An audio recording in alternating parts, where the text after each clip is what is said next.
This is Jazzology. It's a real science, honestly. Not just a podcast of me talking about me. Or maybe it is. It's Jazzology.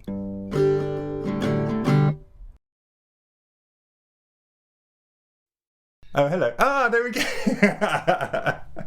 I turned it just as you said, he's not very Insta savvy, and there's only one person he can talk to. That's not the right way, is it? No, that's not the way. I'm never just working out. But actually, I have to say, for somebody who I prepped as not being very Insta savvy, look at you. You're in the middle of the screen. You're well lit. You've got your headphones on. Luck. I'm very surprised. I'm as surprised as you, mate, to be honest. Mr. Jay Tamkin, welcome to Instagram Live. For your first one, I think, isn't it? First, definitely. 100% definitely. Well, hopefully Am I bright? I feel like I'm very bright. That's okay. I mean, you're a smidge overexposed, but that's okay. It gives you sort of angelic air. I don't like being exposed, so I'm better right now. Just going to bop. For the first time ever, I changed the light at the top using my mitt. It's just too bright. How's that? Any better? Oh, wow. It's the same. It's pretty much the same. But there's a bit Let's more. just leave it at that. At least, Jay, look at my face. Whenever I do these, for some reason, it may just be because this is my complexion, but I look very rouge when I do these. So you just kind of have to get used to it, you know. I red face Tuesday. I assure you, this isn't how red my face is normally. Anyway, so. Jay Tamkin, I do first. What I usually do when I first start is I do a little bit of background as to why we're doing this. So this is for my podcast, the Jazzology podcast. Do excuse the name; it just sort of happened, and then I carried on with it. Good name. Thank you very much. Good name. I like Jezza Jozza already. You know, I was an endorsee of that. You've no idea how much stick I get from my loved ones for all these jazzisms. Anyway, we won't go into that. It's great.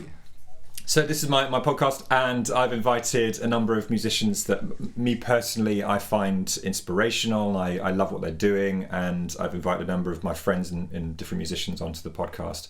Usually singer-songwriters so far. I'm considering branching out in the future episodes, but you just sort of came along as a sort of natural choice for me. We don't know each other that well, but we're connected through the world of music, particularly out in the Alps. Mm-hmm. And so welcome to the podcast. Well, we did one gig together, and that's like the first conversation you have to have Jay, as musicians. You forget we did 2 gigs together.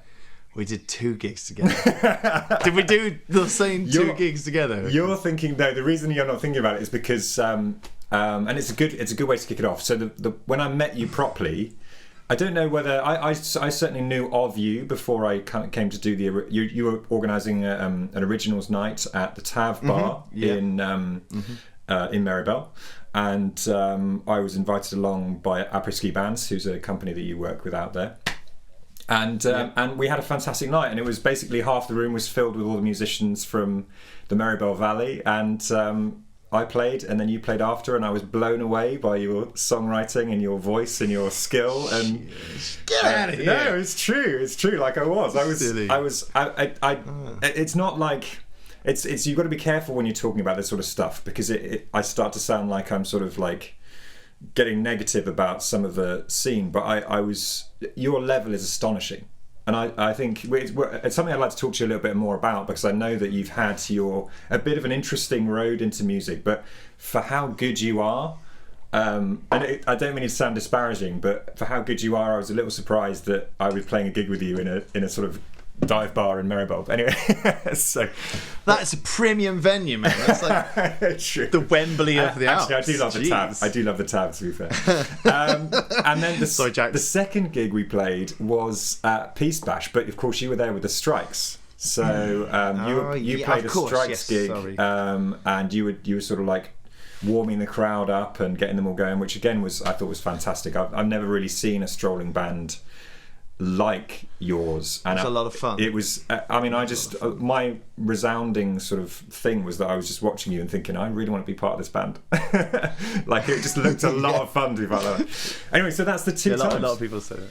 Yeah, it's the 2 times. Cool. Yeah, sorry, you're right. I knew that, but I mean, the intimacy that we shared on that stage, not like that, musically, in the first gig was, I was admiring what you were doing a lot, and of course, we had a chance to watch each other and see what we were both about. But the second gig was just a big piss up, really, wasn't it? Yeah, exactly. Yeah. I mean, that's a gig. That was just a fun day. Totally. But the first gig was an amazing chance to finally see what you're all about, because I'd heard about you as well. Oh, and yeah. Well, hang on, no, yeah, because there is. I've missed something off our history as. I was going to say as a couple. That sounds a bit weird, but I first met you. At Paddy James's London gig, because you were playing keys in his band.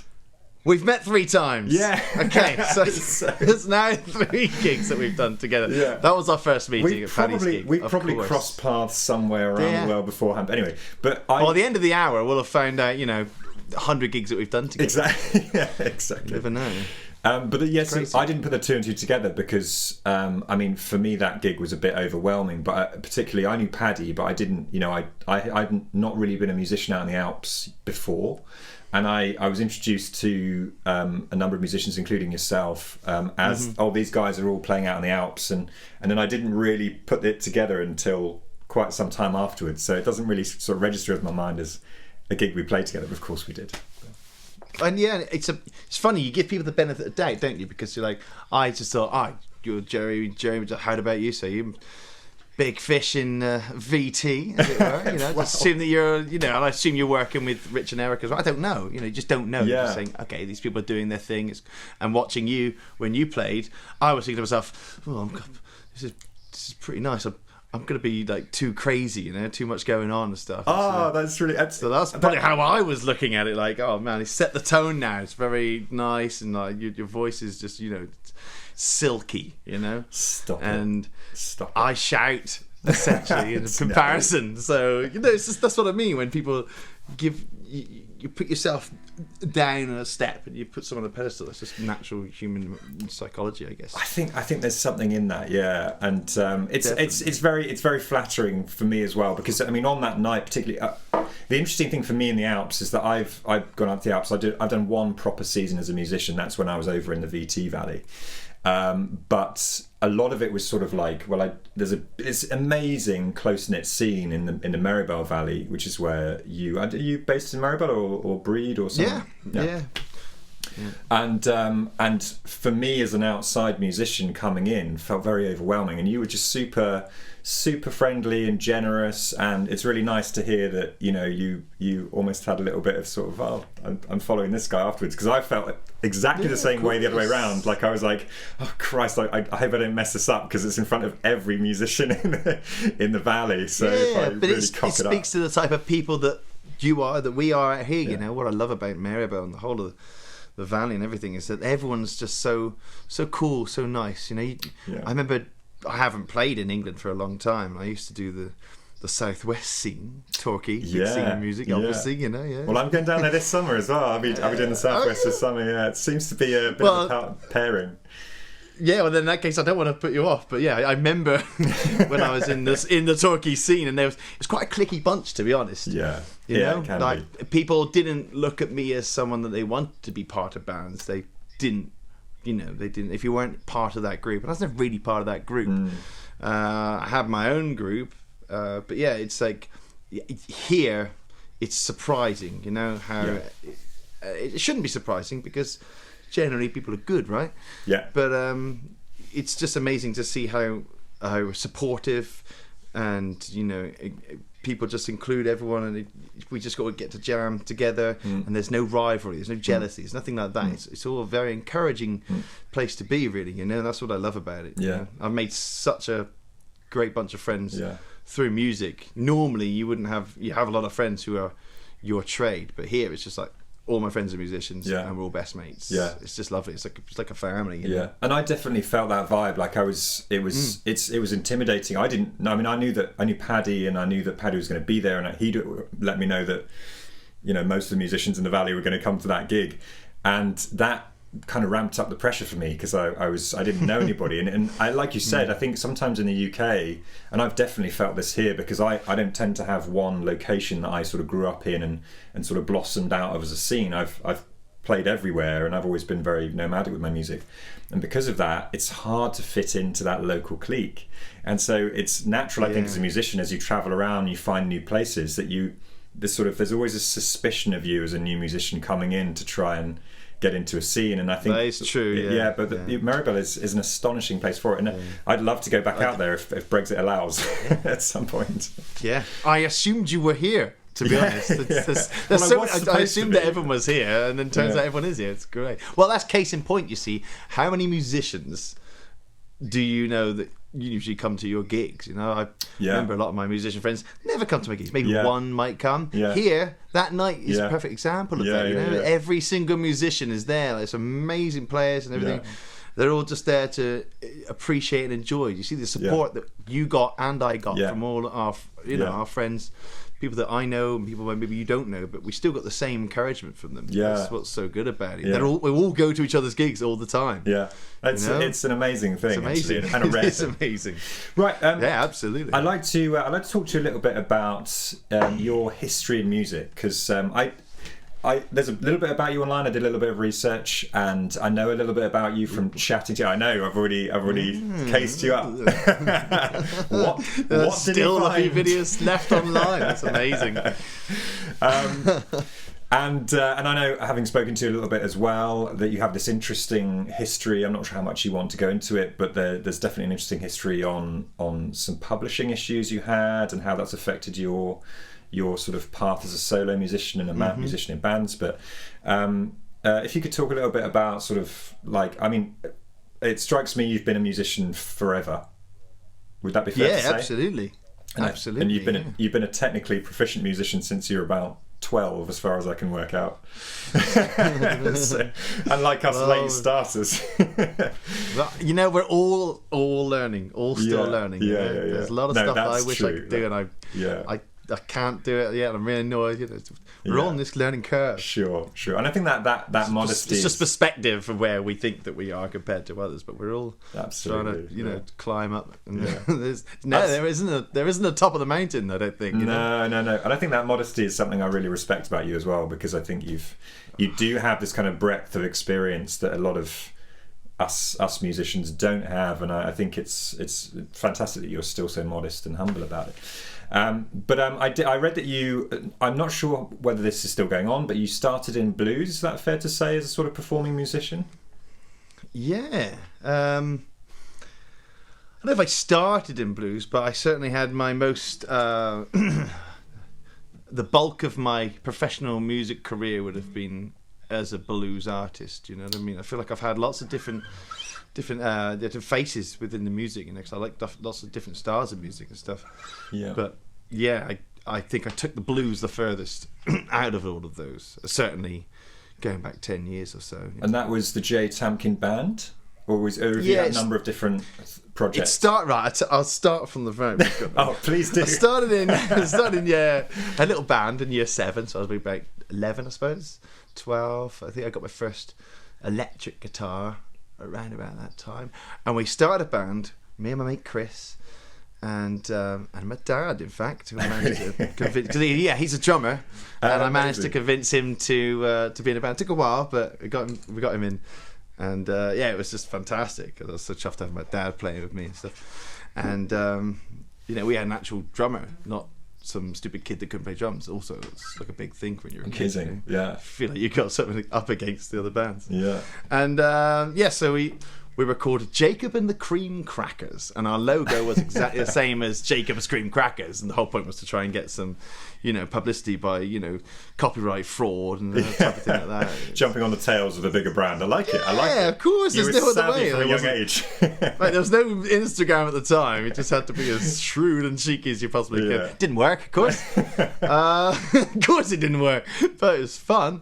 Yeah. We should try scheming and things. It never works. So that became, it was just punky kind of, of the time. I was really inspired by Green Day, Offspring, just stuff like that, really. That kind of turn of the century music. That was popular then. I'm sure we went through that. Yeah. And skater punk. I was in that scene. Yeah, man. I was a skater punk. I had a wallet chain, everything, like the really wide shorts. Love skating, man. Yeah, absolutely. And so we did that for a few years, and then it became. We actually had a guy called Jacob in the band, JAC. He was called Jack. So we just said he was Jacob, and then he left, and we were like, "We're the Crackers." Yeah. So we just called ourselves like we're like, okay, we're the Crackers.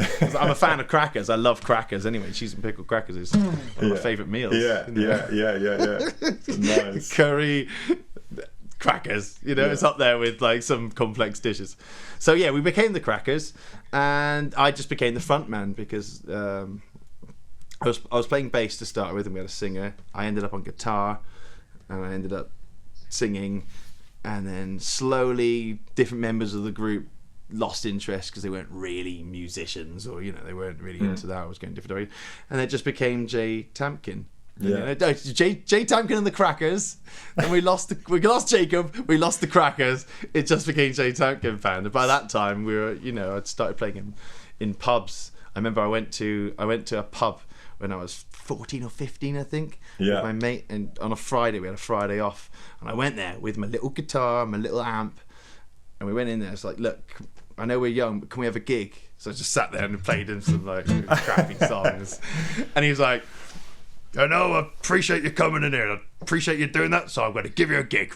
And he gave us that was my That's first. the way to do it. That's how I still do it, to be honest. I still turn up at pubs and go, please, can you I wish I brought my acoustic instead of bringing an amp. It sounds terrible, just acoustic, electric guitar through an amp. So yeah, we got a gig, and then it just became blues stuff, man. It's like went into Jimi Hendrix and Stevie Ray Vaughan. I went through that whole thing. Yeah.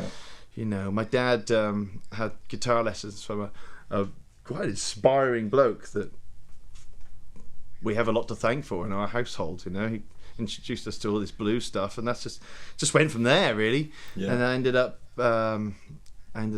touring, doing a lot of tours in Germany and Holland, the Benelux area, which is great. Yeah. And I also there's a lot of music. There was a lot of music out there for the blues genre. Yeah. I think a lot of musicians have that blues awakening at some point. And I've had our mutual friend Al Jones on the podcast, and he's obviously amazing blues player, incredible, the Tone Ranger. Exactly, and he's really inspired me because he's set up this YouTube series on blues. And I really hope that he continues to do it, and he's inspiring me to like get more into my blues zone as well. I've always skirted around the edges of it, feeling like, I love blues, but I just don't feel like I'm quite a natural fit in that domain, so I tend to be on the outskirts a little bit. But I think blues is one thing that every musician goes through that phase at some point. That's a phase, but you know what I mean. Every musician has that thing inside. It's one of the important books in the library of music that you have to. That's it. It's a good a chapter, and you can chapter, and then you could just get caught and then carry on doing it and stuff. And there's a lot that you can learn from the blues, obviously. Yeah. It's one of the best. It's one of the best genres for jamming because it's just 12 bar, absolutely, slow or fast. Yeah, and once you've nailed that, it's very satisfying to play. So it's a good genre for a post-COVID world where we're probably going to be told we can't be singers anymore because it spits viruses all over the crowd. So just get in your blues jam band, and that'll be how you talk. Yeah, exactly. Before we go any further, what I usually do on this podcast is ask people to play a song, and I see you've got your guitar in front of you very diligently. So that looks like I tested it out before, and I was like, nah, stupid, I can't sing like that. So I thought, and that looks right. I'm more comfortable with the guitar in my hand. Is that the one? I remember I borrowed a guitar off you at the TAV gig. It was a Taylor, I think. Is that the Taylor? Is that the one? Oh, I think it might be. I think I played that guitar. It might be a different Taylor. You've got two Taylors. I think you've got two very similar Taylors, haven't you? Two Taylor Tamkin these days. I think was that the one that I said? Oh, it's got a bit of a dodgy plug on it.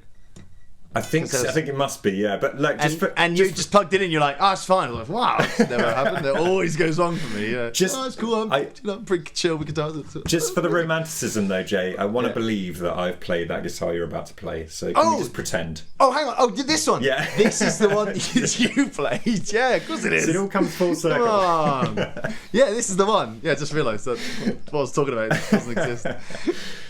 So you're gonna play us a song, which I'm really pleased about, if that's okay. Forced me to play a song. Okay, yeah, we'll do.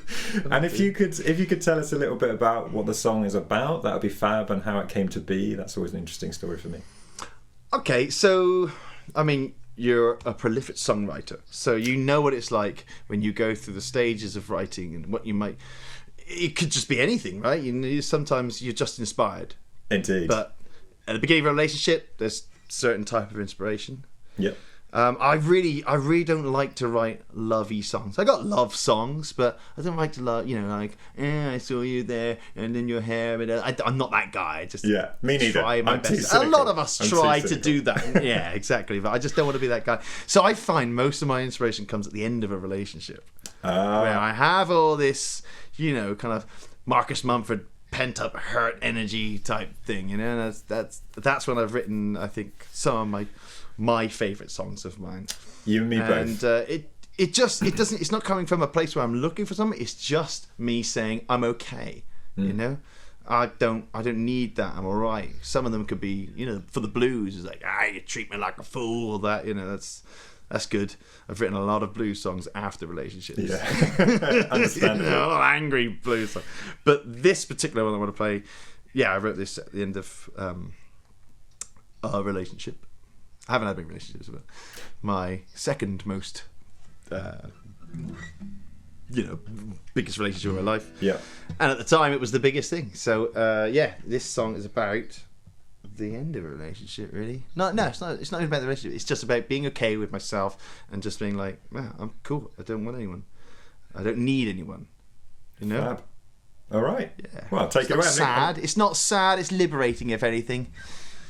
It's called Honesty. Okay. Yeah. I know it. Yeah. It literally says, I don't want anybody. Meaning I don't want just anybody, But I'm okay on it's weird to play with headphones. Yeah, well, maybe you can always. I sometimes pop one off so I can hear myself a little bit. Maybe that's better. Oh yeah, like the female diva. Exactly. In the studio for the first time. Ooh, yeah, I'm not using her.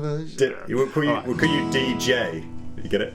That's weird. Cool style. Look at that. Okay. I've tuned it once today. I'm not tuning it again. Sounds good. Get to this.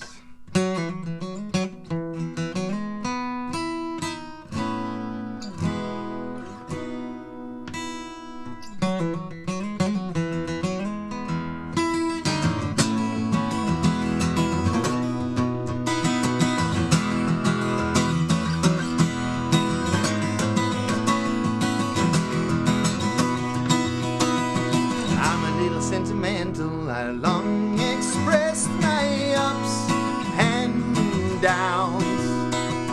It's an overwhelming feeling. I wear my heart for all to see, and I hope not soon, when love flickers in bloom, 'cause I don't want anybody.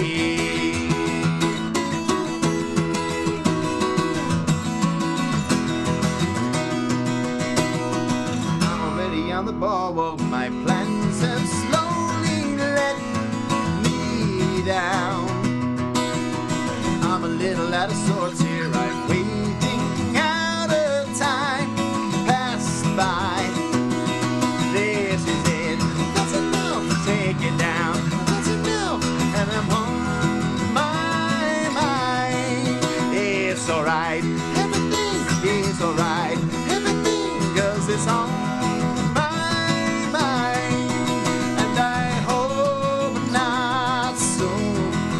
When love flickers in bloom, 'cause I don't want anybody.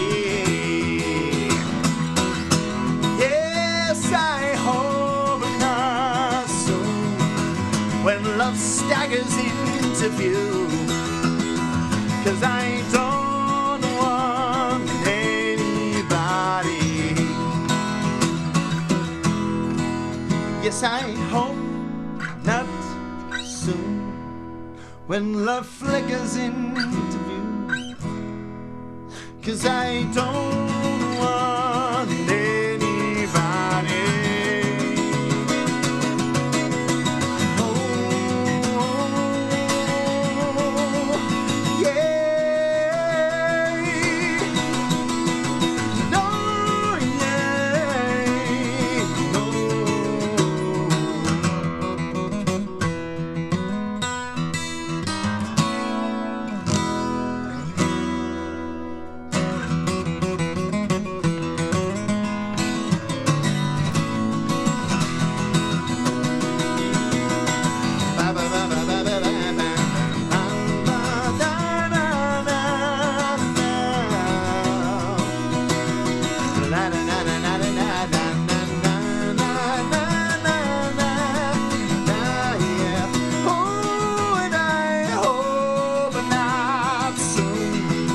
when love flickers in blue.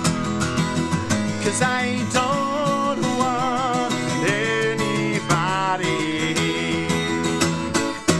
Yes, I hope not soon, when love staggers into view.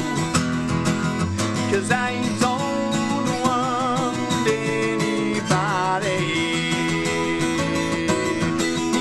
Yes, and I hope not soon, when love flickers into view. 'Cause I don't want anybody.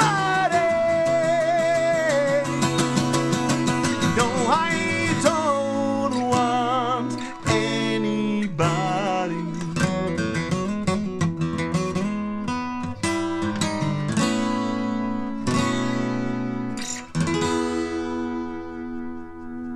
We'll put that tune there.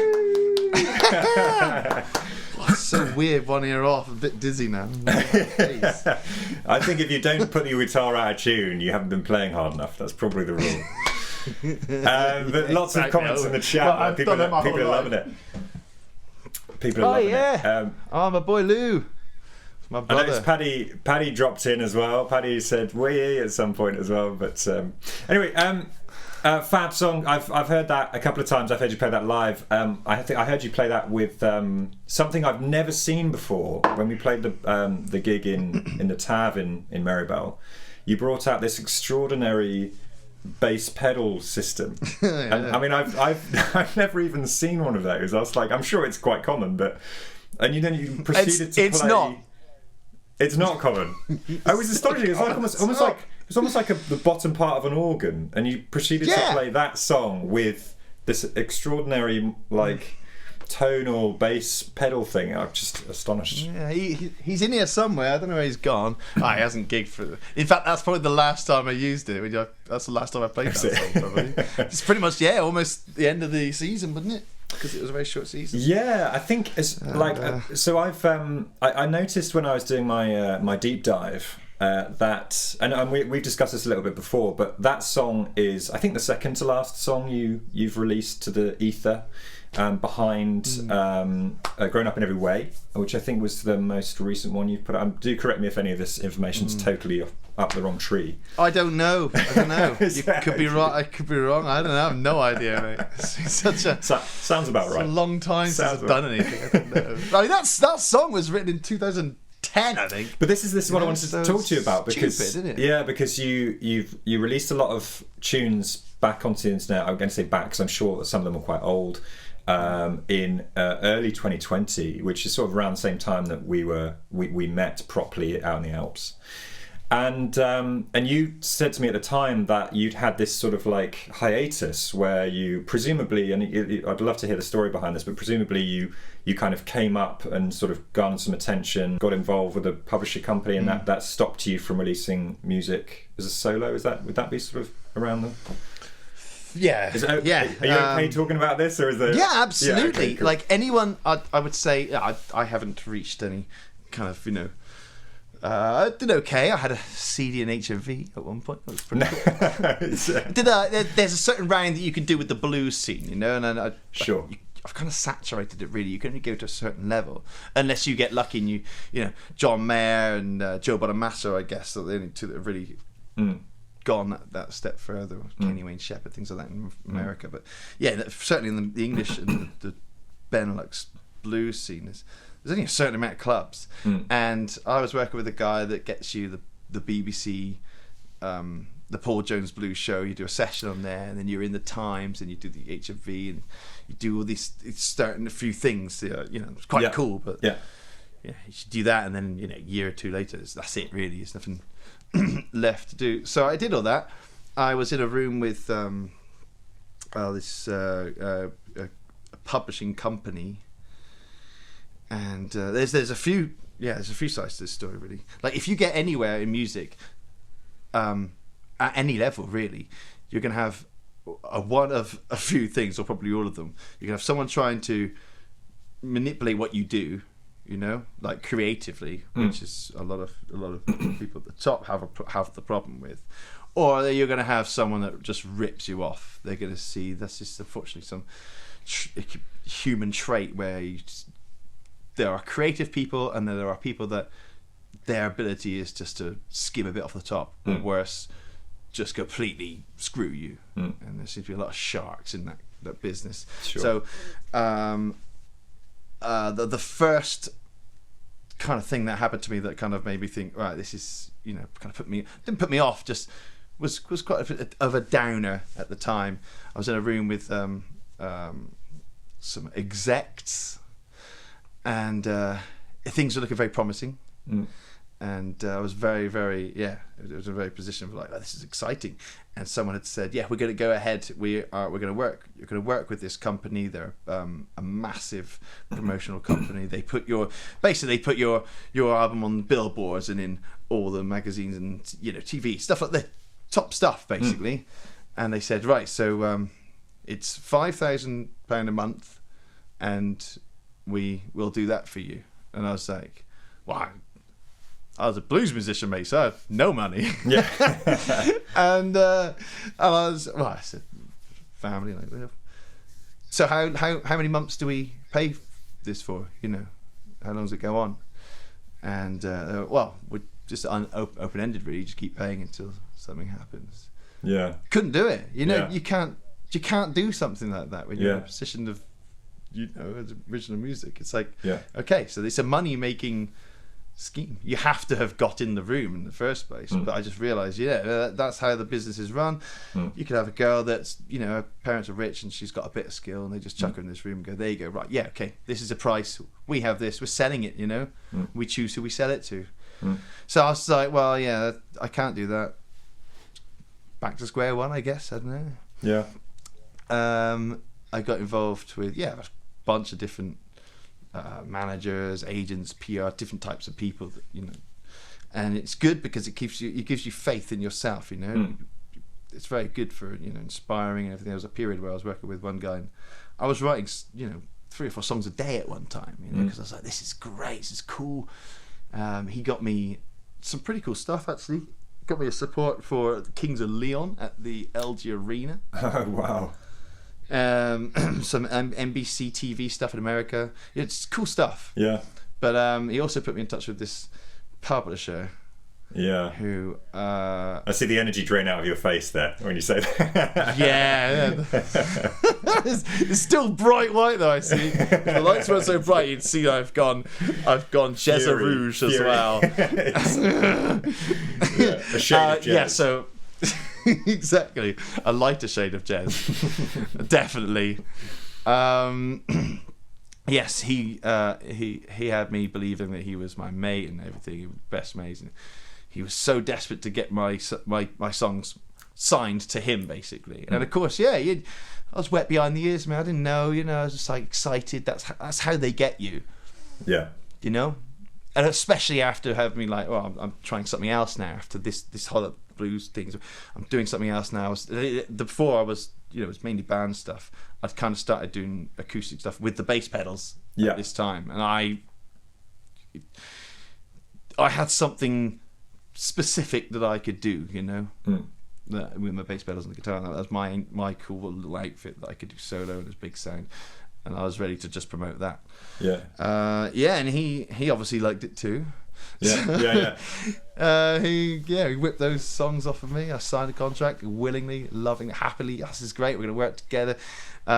He started, as soon as we started working together after signing all that, he really didn't know what he was talking about. He's from a different era, really.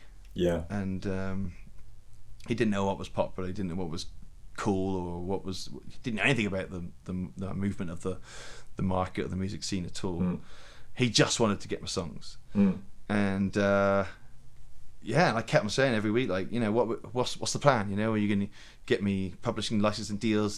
That's kind of what you're selling it on, And I've got a PRS account. I've got all my songs there. I've got probably about 120 songs on there, So if I go and gig them and I send them to radios, I'm bound to get something at least. I got totally. nothing from what he said he was going to do. The only money that came from my PRS was this. Yes, you may know there's live gigs, and then there's radio MCPS Yeah. licensing agreements and stuff Yeah, like that. yeah. Nothing from that side. I don't know anything about that. I'm a musician. Yeah. You know, I'm signing this with him so that he can do that, and he has a percentage, I guess. Yeah, he did nothing. He did absolutely nothing for me. I've just signed away 25 songs with him or something like that. Yeah. And it was kind of daunting because he was trying to get me to do all these other things, and I was like, well, but this is my plan. He's like, right, you tell me what you want to do and we'll do it. I'm like, well, I'm asking you if we can do this. And I kept, and eventually, like a year or 2 later, I was just like, look, any chance I can get my songs back, because I don't want to be promoting them, and he's going to take a huge cut, you know, sure, of the royalties, and that's not how it should work. 'Cause Yeah. I've got another publisher I've worked with, and he's been good to me. You know, he'll give me like most of it. You know, it's a very tricky world, isn't it? I mean, I've not really had any experience with the. I mean, to a certain degree, I'm a late bloomer, as it were. So I've only really been doing this full time for about 3 years. And because I came into it late, I remember working with a producer who said, don't worry, nobody's looking for you, Jeremy, so you'll probably be okay. And what he meant by that is that he basically said that there's all this machinery in the music industry that's looking for talented young people who are sort of naively looking towards this kind of future of hope and excitement. And all you have to do is say, you know, give them a couple of little buzzwords, and like you said, you're drawn into this idea. And there's so many pirates out there, basically, just trying to sort of, you know, kind of cut a little bit of dough. And it's such a tragic thing. And I've met a few people, actually. You're not the only musician I've met who has a sort of tale of woe, to the point where actually I've got some very, very talented friends who have been basically put off doing anything, because they had negative experiences, and then they sort of, you know, it leaves them with a kind of sick taste in their stomach. As it were. So. Every musician of anything that's got any recognition, you know, I've come across a few, you know, they've all got exactly that story of woe, and they've got some where they've managed to, they've paid $1 million to get out of it or something like that, you know, or they've just disappeared off the face of the earth.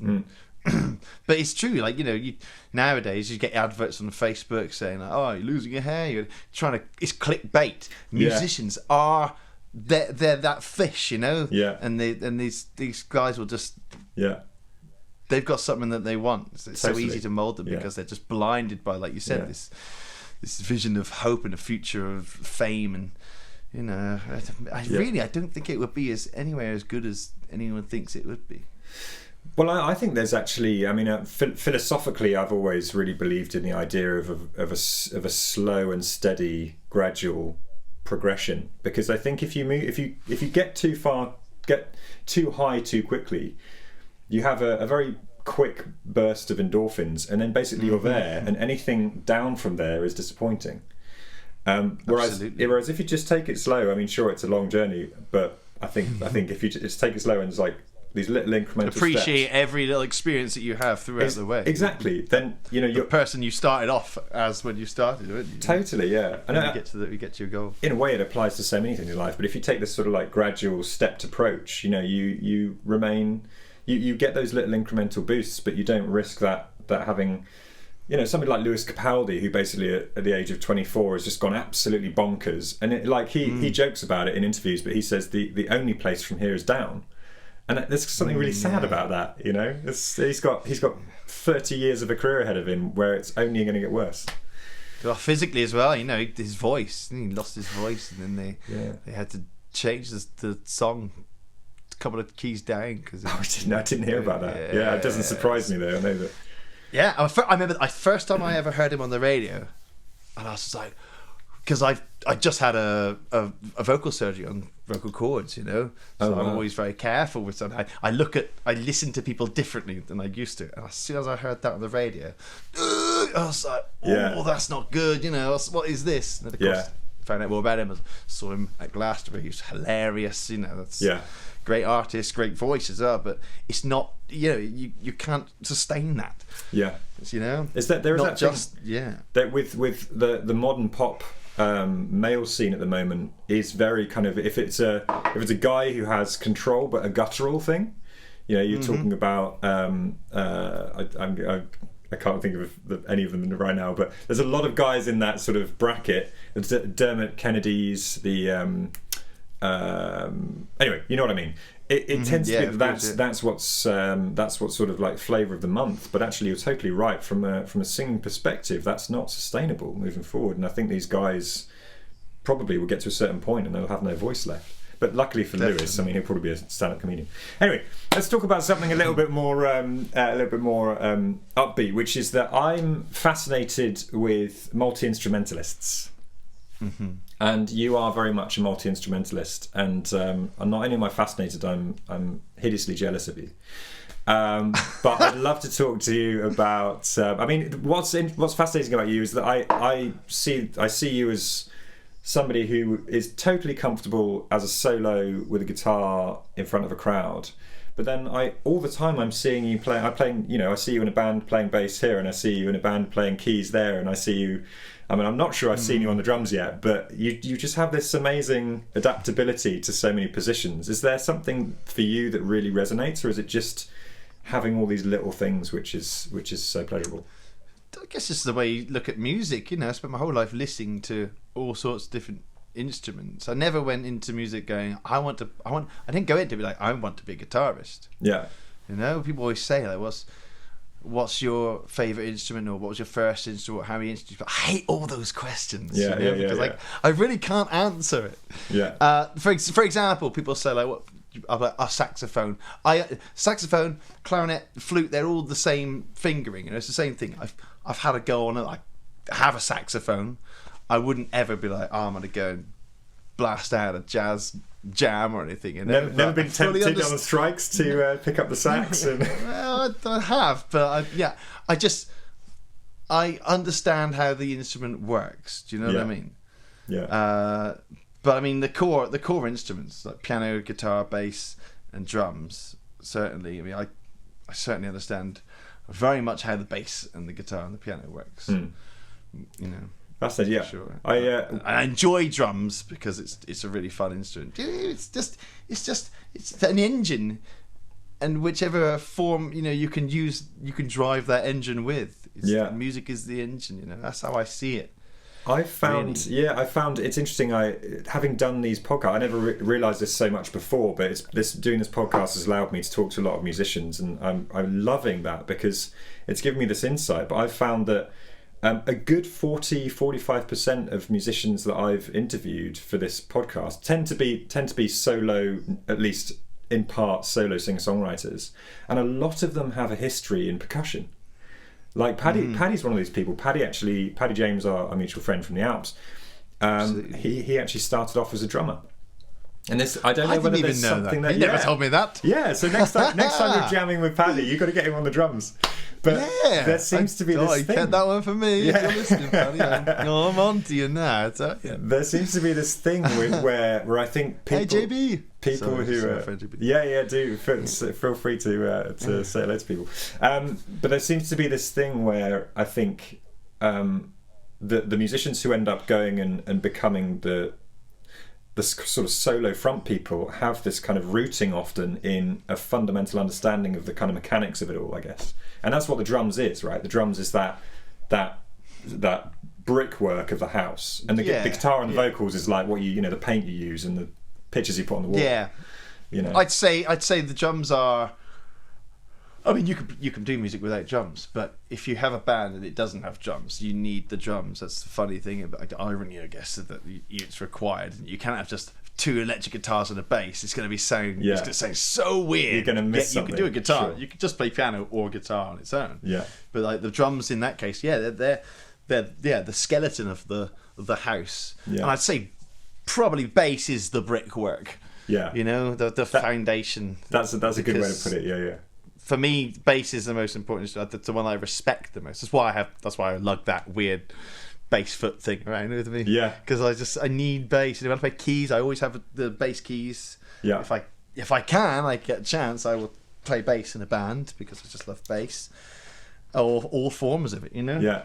So bass and guitar I think they're on par when it comes to a band situation for the groundwork, you know, Sure. the glue and the foundations. I think if you're a fan of the drums, the bass is a natural partner, because it's very much the accompanying rhythmic element to most songs, isn't it? When you pair up the drums and the bass correctly, it sets this amazing foundation for the more kind of mid-range and higher frequency sort of instruments like the guitar and the vocals. So anyway, we are amazingly nearly out of time. It flies.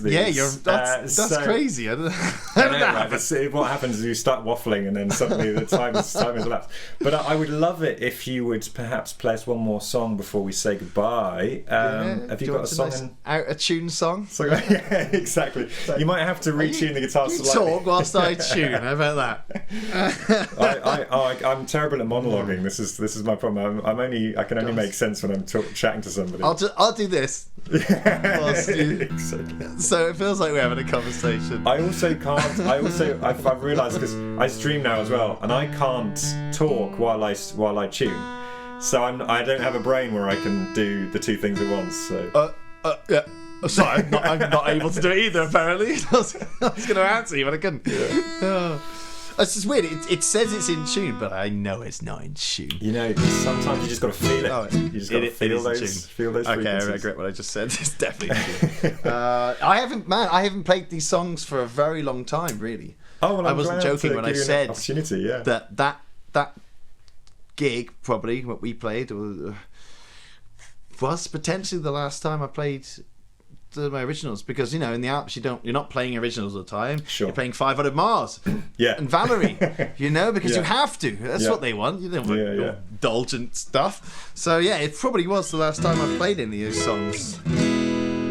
So yeah, I'm surprised that Nick's scored. Wow, is that the song? So I'll give you a tune. This is again very old song. I've started writing again recently. Fab, glad to hear it. But yeah, I just want to see how those last 7 years, 8 years experiences affect my writing, because it's always interesting what happens, isn't it, over time. I'm sure you'll mature like a great cheese. Yeah. Well, actually, a lot of cheeses that you take them out of the fridge and give it mouldy. So that's a good mature. Too mature.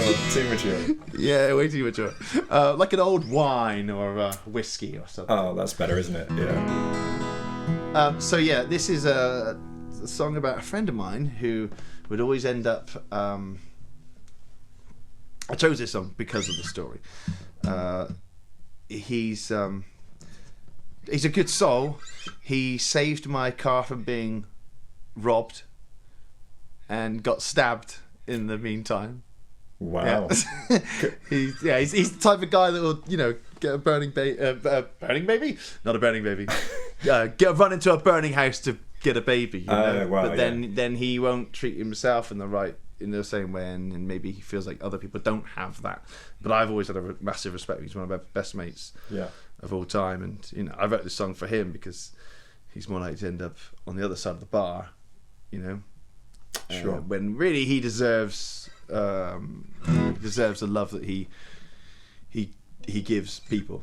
Sure. So this is for him, from my boy Steve. Lovely. It's called The Martyr. Okay. It goes like this. So there you go. How does it go? I've played it for such a long time. Okay.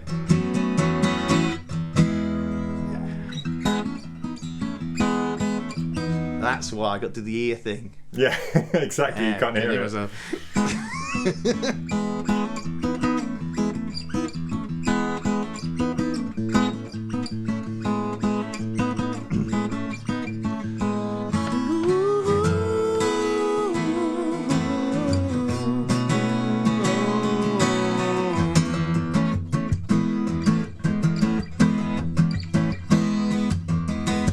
I've been trying to work out what's wrong with you. A gift or a curse, I'm not sure you know what to do, or how it's supposed to be. Oh, I get a tear in my eye when I think of you, because I wish I could help, but I just don't know what to do.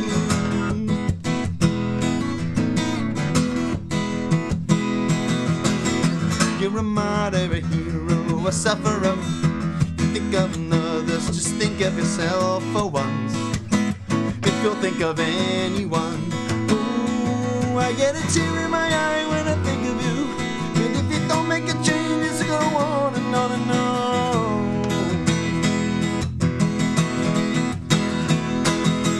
But you're strong enough, you should know by now. You're a lion on them all. But you're smart enough, you know it, you're better than them all. But you're strong enough, you should know by now. You're a lion on them all.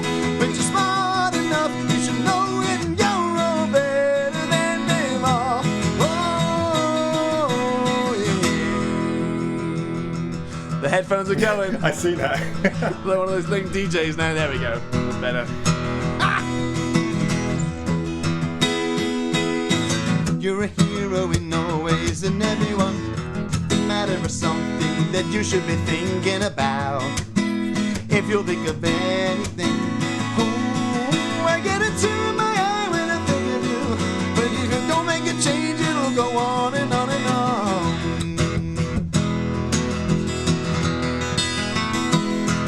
But you're strong enough, but you know by now you're a lion on them all. But you're smart enough, you should know it, you're better than them all.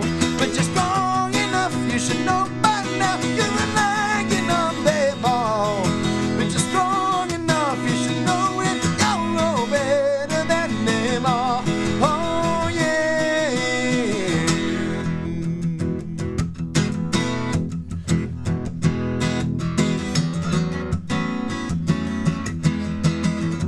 Now I usually do a lot of looping here.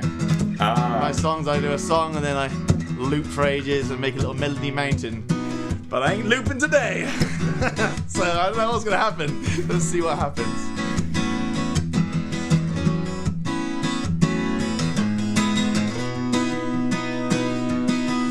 You wanna be a martyr, you can't be one forever.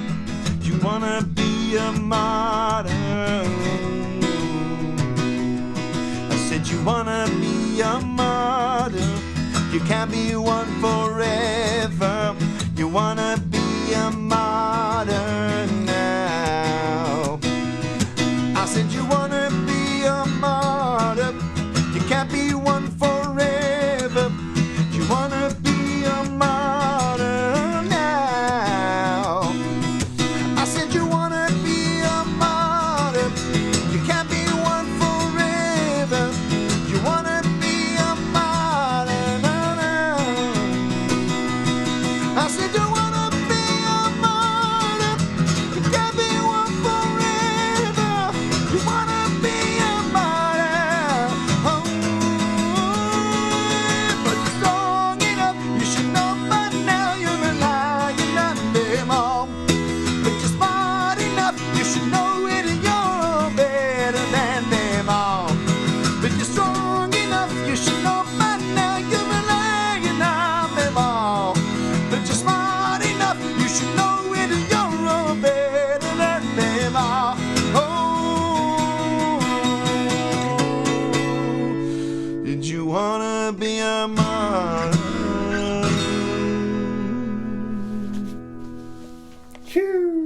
So I don't know if you said anything because. I realised I was about to talk to you halfway through, and I was like, I really can't hear me anyway. But, but amazing. My only sad point is that I can't be in person with you listening to that song. The Instagram doesn't do it the justice guy at upstairs all. is probably not enjoying it. So, You should so be the halfway thought, I just paying your realised, tip. oh God, I've got these on. I can hear. It's probably like, stop it. But Arrête. Amazing. In fact, Jay, thank you so much for your time this evening. It's been an absolute pleasure talking to you. My pleasure, man. It really is my pleasure. You're a fascinating guy. You're a fantastic musician, and I look forward to a time when we can get together and play some tunes again. Absolutely, man. But one thing I like to end the podcast with is a ray of hope for the people watching. So thank you very much for everybody who's tuned in today. It's amazing for you guys to tune in and listen to us waffling on. But I'd love to talk to you just quickly about what your plans for music are the next 12 months, whether you're releasing anything, how people can find out more about you, all that sort of good stuff. So do you have a plan over the next coming, hopefully COVID-free time? Yeah, well, I mean, it's amazing how much creativity the pandemic has brought out in everybody. Absolutely, even people that weren't songwriters started writing a lot of songs. Yeah. For me, absolutely.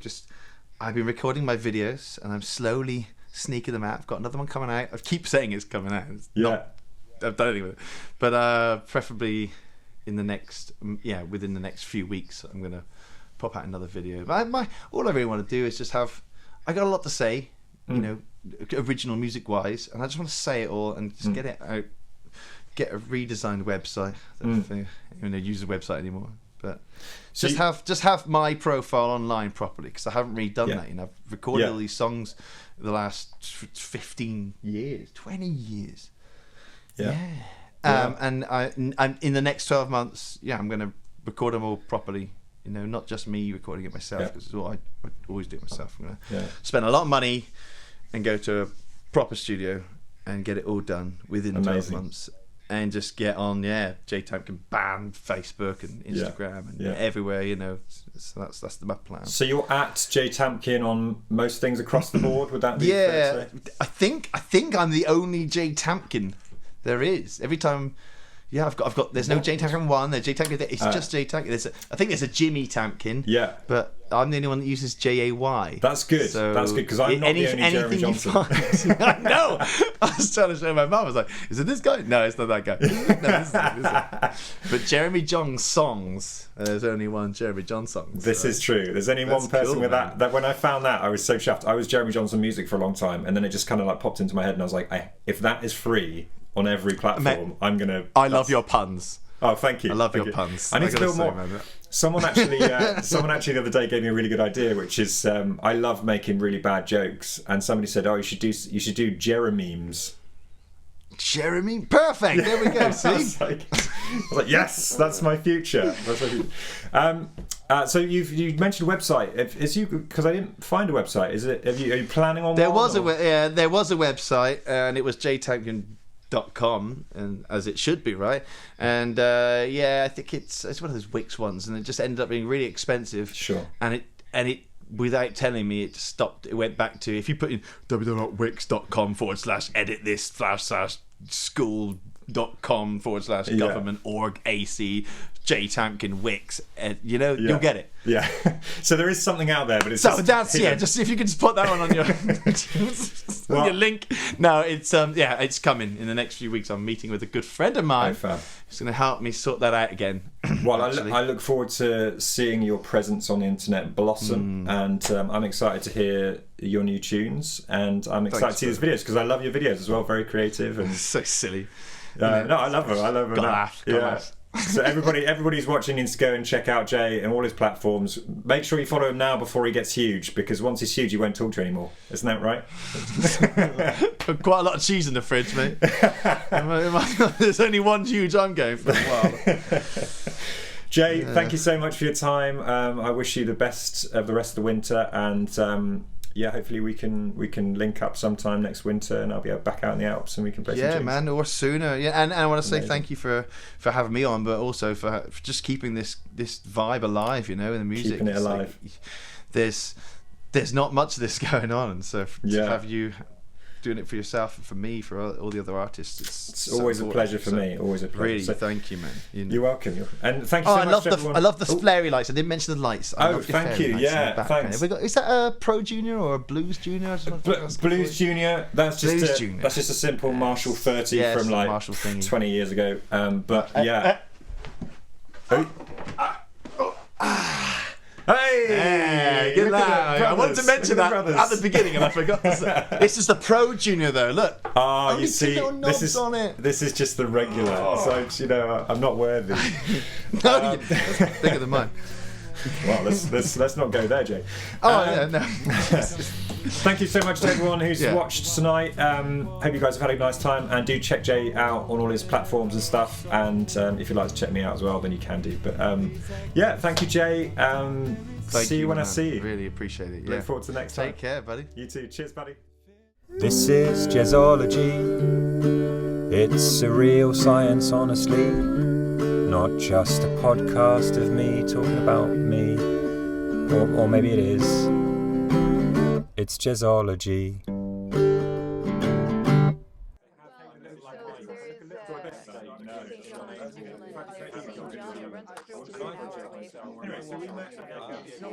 What actually happens so often is that almost like St. John and Brunswick thinking it will land in Newfoundland, but